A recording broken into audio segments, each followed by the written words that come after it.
자, 이제 신라 하대의 그 상황을 한번 살펴보도록 하겠습니다. 자, 우리가 지난번에 신라 여기 중대 설명할 때 이제 그렸던 표인데요. 자, 다시 한번 확인해 볼게요. 자, 이렇게 일단 상대, 중대, 하대로 나누는 기준은 왕이 되는 어떤 자격, 조건에 따라서 나누는 거고요. 자, 빨간 선은 왕의 힘, 왕권. 그 다음에 파란색은 이제 귀족의 힘, 귀족권. 이렇게 이제 볼 수가 있고요. 자, 우리가 이제 오늘은 이제 하대에 대해서 배우는데, 하대의 한번 상황을 한번 살펴봅시다. 자, 귀족의 힘이 강하다. 즉, 화백회의 힘이 강하다. 상대 등의 힘이 강하다. 이렇게 이제 연결이 되는 거죠. 그 다음에, 왕권은 상대적으로 약하죠. 그러니까 집사부의 그 기능도 약해지고, 시중의 힘도 약하다라는 거예요. 요걸 여러분들 이제 기억을 하고요. 자, 이제 신라 하대를 한번 살펴볼게요. 음. 자, 신라 하대에는 지금, 그러니까 신라 하대의 상황은 왕이 될 수 있는 자격 조건을 갖춘 사람들은 자기가 진골이면서 김씨인 사람들 모두 다 왕이 될 수 있는 자격 조건을 갖춘 겁니다. 이렇게 되니까 당연히 왕이라고 하는 자리는 하나고요. 그 다음에 어, 왕이 되는 그 자격 조건을 가진 사람들은 엄청 많은 거죠. 그래서 어떻게 되냐면 이 왕위를 두고요 서로 싸우는 왕위 쟁탈전이 벌어지게 됩니다. 자, 이 중대 같은 경우는 이제 무열계 직계 자손들이 이제 왕을 했다라고 얘기했는데 그 무열계 직계 자손 가운데서 마지막으로 왕했던 게 바로 이제 해공왕입니다. 자, 이 해공왕이 어린 나이에 즉위를 하게 되고요. 귀족들이 이 해공왕을 죽이게 됩니다. 피살합니다. 자, 이 죽이고 나서 그 다음에 이제 신라 하대가 시작이 되는 거고요. 그때가 이제 780년이에요. 그래서 이후에 약 한 150여 년 동안 어, 또 약 한 20여 명의 왕이 교체가 되고요. 여러분들 혹시 지금 교과서가 있다고 하면 우리 그 교과서 뒤쪽에 음, 그 왕의 어떤 계보도 나온 게 나와 있는데요. 그 213페이지 를 살펴보면 자, 거기 36대가 해공왕이고요. 해공왕이 돌아가시고 나서 37대 선덕왕부터가 이제 신라 하대가 시작되고요. 선덕왕 보면 뇌물 10세손 이렇게 나와 있죠. 그러니까 뇌물 계열이다라고 이제 볼 수가 있습니다. 자, 그 중에서 여러분들 자, 거기 44대 민해왕, 43대 희가왕, 40 40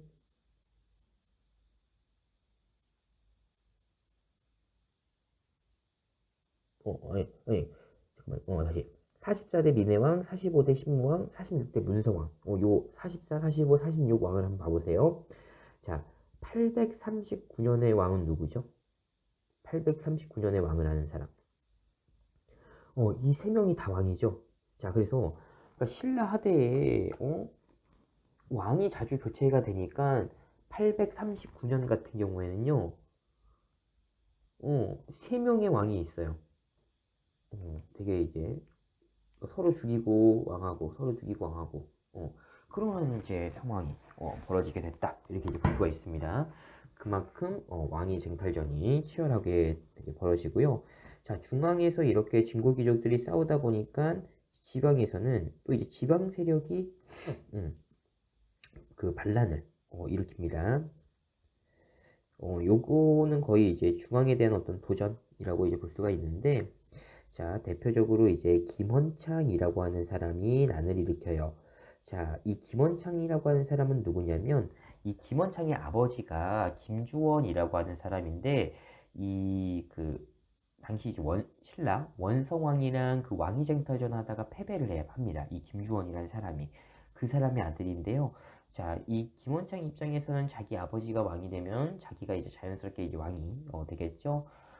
그거에 대한 이제 불만을 품고 난을 일으켰고요.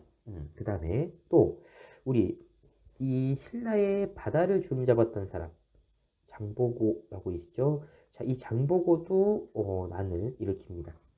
해상왕 장보고. 장보고도 이제 이 군인으로서 권력이 이제 커지니까 중앙 귀족들이 시기 질투하고요. 어, 그래서 이제 막 장보고 막 모함하고 막 그러니까 결국에는 장보고가 이제 난을 일으키게 된 거고요. 자, 이렇게 이제 지방 세력도 반란을 일으키는 그런 이제 상황이고요. 또 어, 지방에서 또 어떤 세력이 등장하냐면 호족이라고 하는 세력이 등장해요. 자, 이 호족은 여러분들 그냥 저 요거 하기 전에 자, 이렇게 해서 지금 요거 두 개 보면 지금 신라의 상황은 왕권이 지금 약화된 상황이고요. 음, 자, 그 다음에 골품제의 모순이 심화되고 있다. 자, 골품제 같은 경우에는 태어나면 자기 신분이 딱 정해지고요. 아무리 능력이 높아도 자기 신분의 그 기준보다 더 넘어갈 수가 없는 겁니다. 자, 이런 모순이 심화되고 있는 상황에서 자, 지방에서 새로운 세력들이 등장을 해요. 자, 그 세력을 뭐라고 얘기하냐면 호족이라고 얘기합니다. 그냥 한마디로 그냥 여러분들 지방 세력 이렇게 이제 보면 되는 거고요. 지방에서 어느 정도 권력을 갖고 그 지방을 실질적으로 통치하는 사람이라고 생각을 하면 됩니다.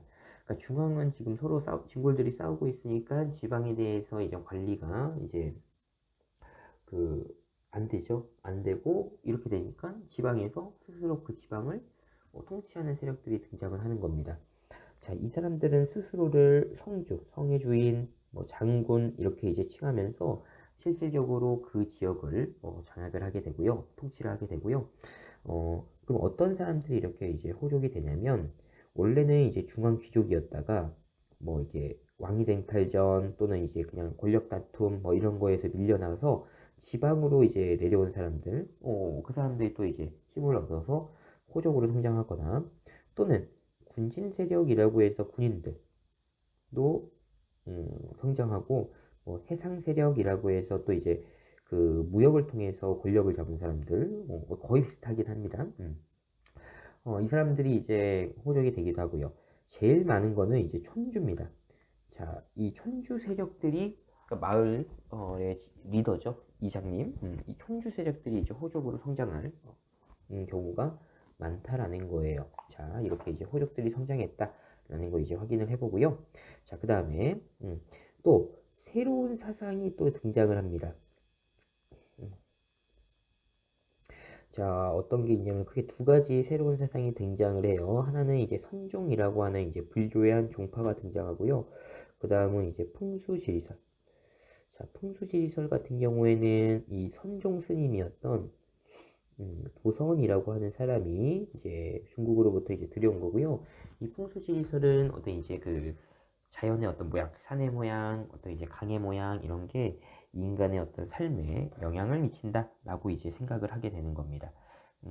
그걸 이제 우리가 풍수지리설, 우리가 흔히 막 이제 뭐 명당이다라고 하는 막 그런 좋은 땅을 막 명당이라고 얘기하죠. 그 명당이라고 이제 생각하는 그 사상적인 그 토대가 되는 게 바로 이 풍수지리설이라고 하는 거고요. 음, 이 선종은 조금 이따가 다시 한번 설명을 해볼게요. 자, 아무튼 이 두 가지가 이제 새롭게 이렇게 등장을 했고요. 자, 이러한 상황 속에서 신라 하대의 상황이 지금 정치적인 상황이 막 이런 상황들 딱 보면 어때요? 백성들이 당연히 살기 어렵다라는 거예요. 그래서 이때 백성들이 어떻게 하냐면 이거에 대한 저항을 합니다. 농민 봉기가 일어나요. 자, 이 시기가 언제냐면 진성여왕 때인데 진성여왕 때가 이제 9세기예요. 이 진성여왕 때가 이 신라 하대 가운데서 가장 그 살기가 어려운. 그러니까 가뭄도 연달아서 계속되고요. 백성들이 먹고 살기가 제일 힘든 막 그런 이제 시기였다라는 겁니다. 자, 이 시기에 농민들이 그 반란을 일으킵니다. 자, 첫 번째가 원종 에노의 난. 원종과 에노라는 사람이 이제 사벌주, 지금의 상주인데요. 거기에서 이제 난을 일으키고요. 또 이제 그 적고족의 난.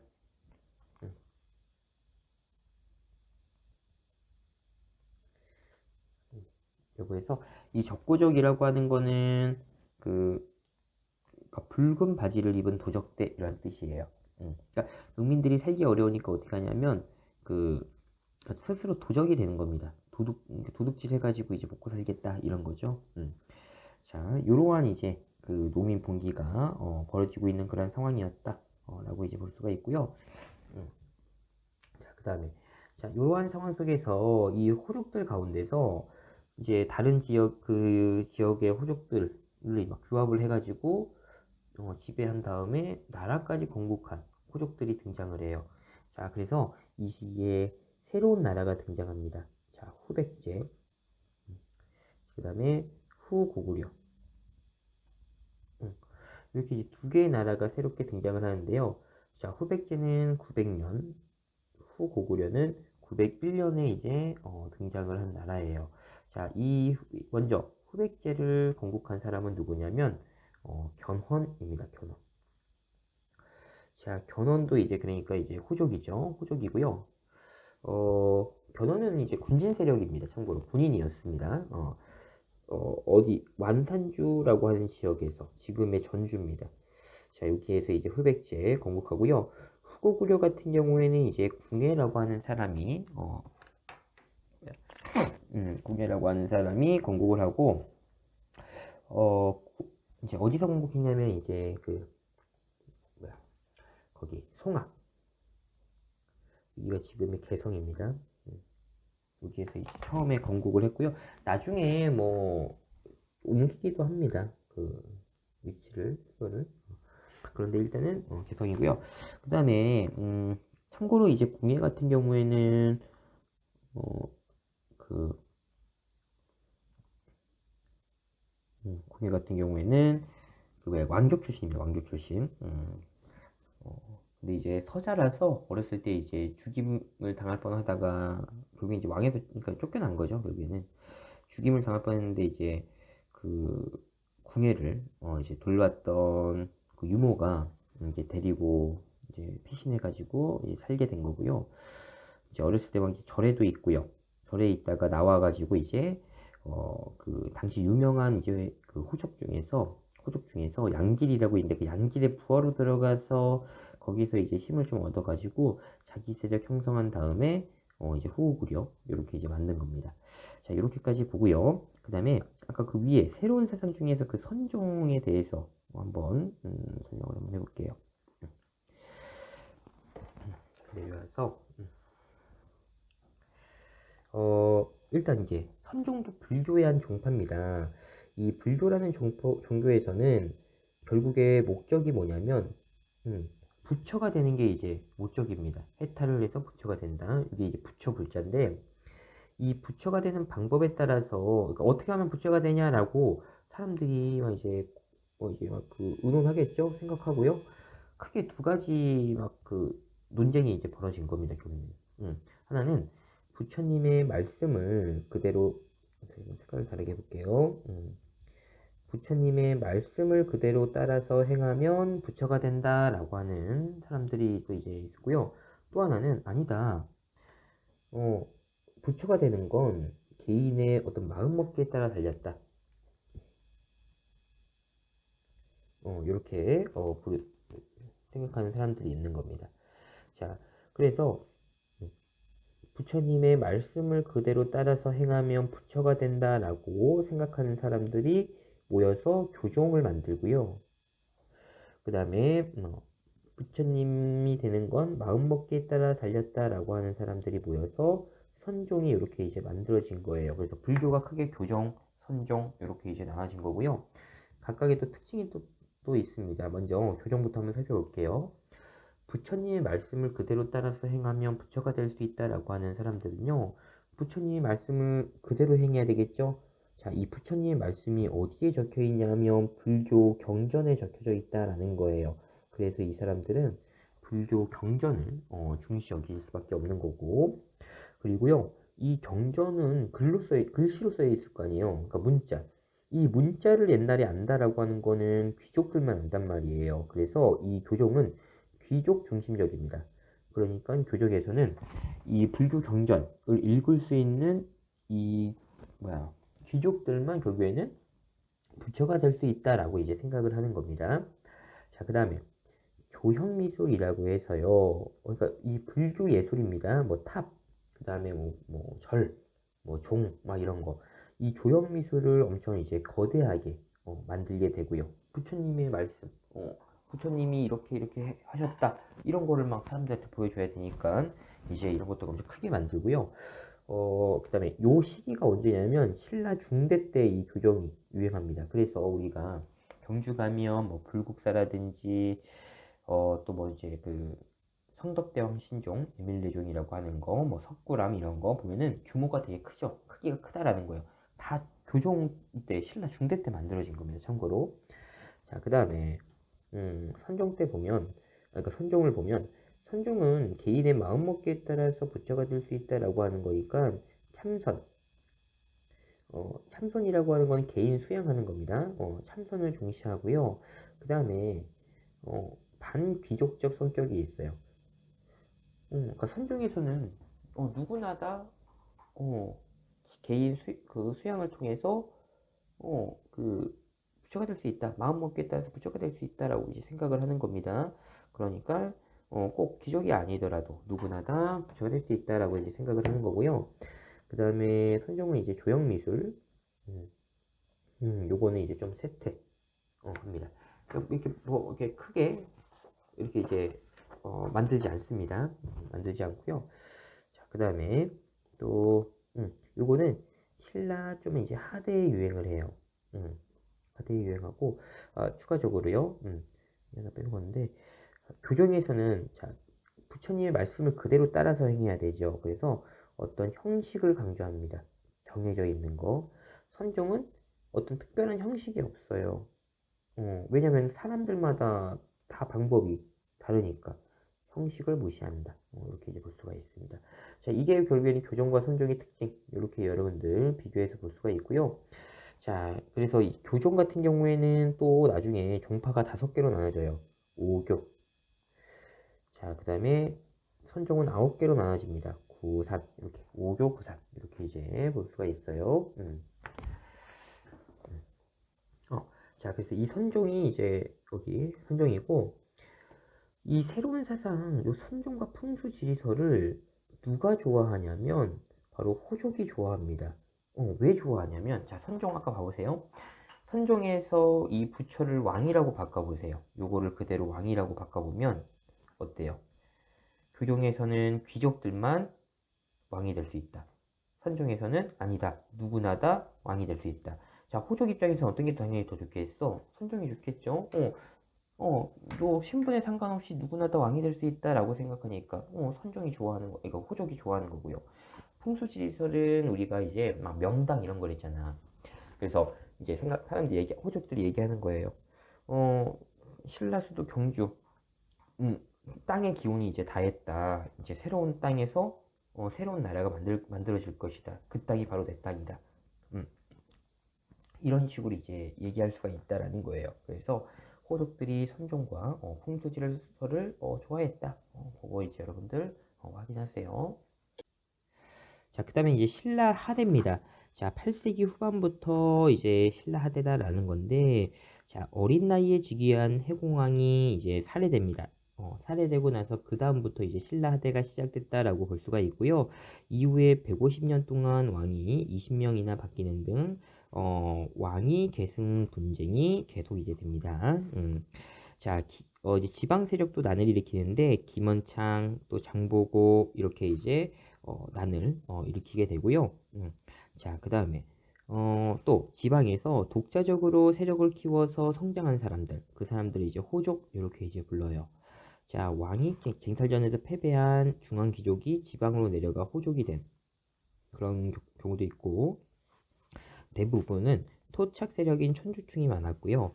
또 군진을 배경으로 성장하거나 해상 무역 활동 이렇게 이제 성장한 사람들도 있었습니다.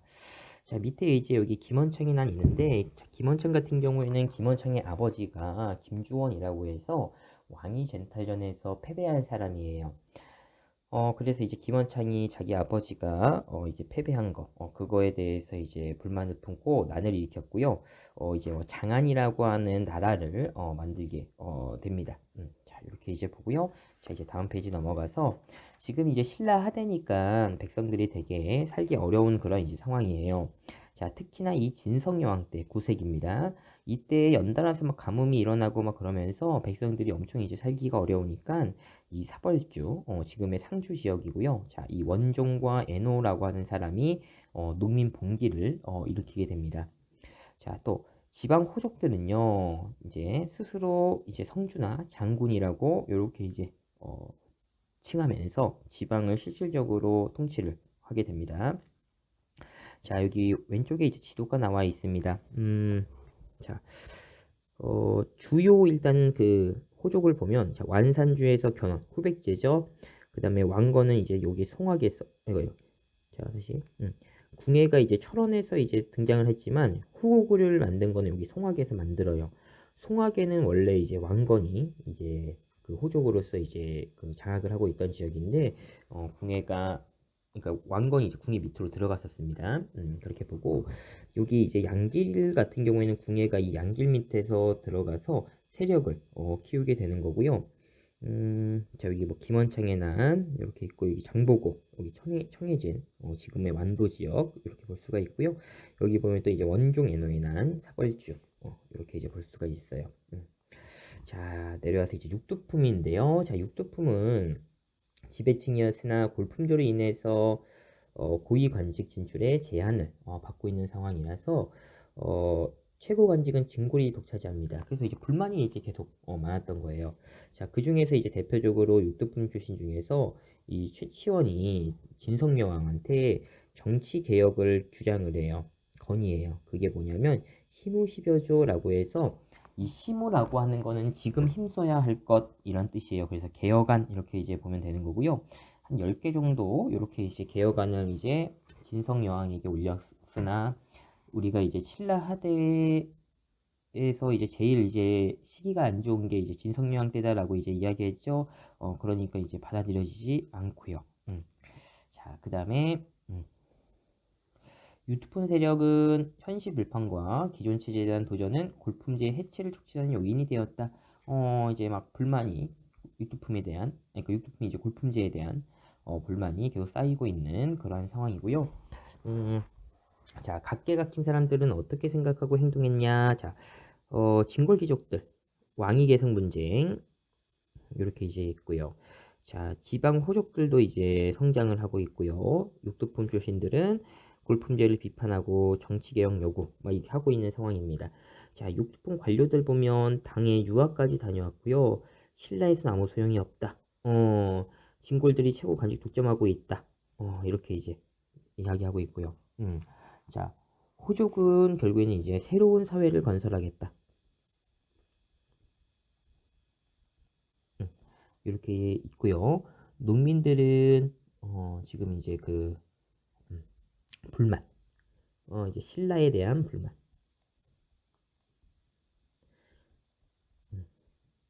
음, 불만이 점점 커지고 있는 그런 이제 상황이었다라는 거예요.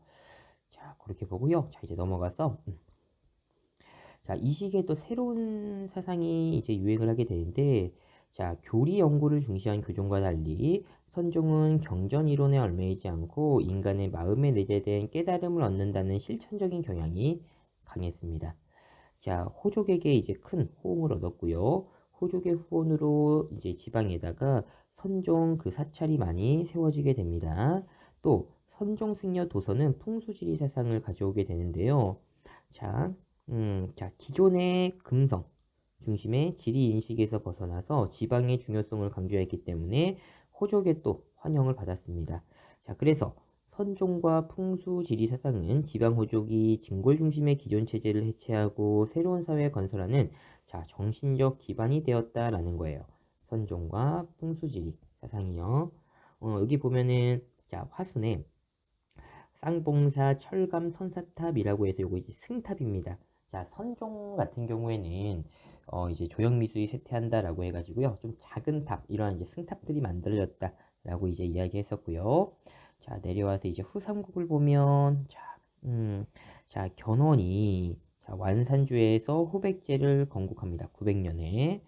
자, 그 다음에 또, 음, 자, 북원의 호족인 양길의 부하였던 궁예가 자, 송하계에서 후고구려를 만듭니다.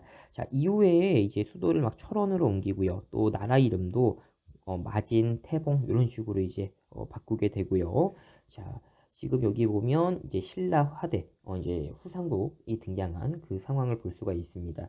자, 신라는 영토가 엄청 작아졌죠. 그다음에 이제 후고구려, 후백제 이렇게 이제 나와 있는 이제 모습을 볼 수가 있어요.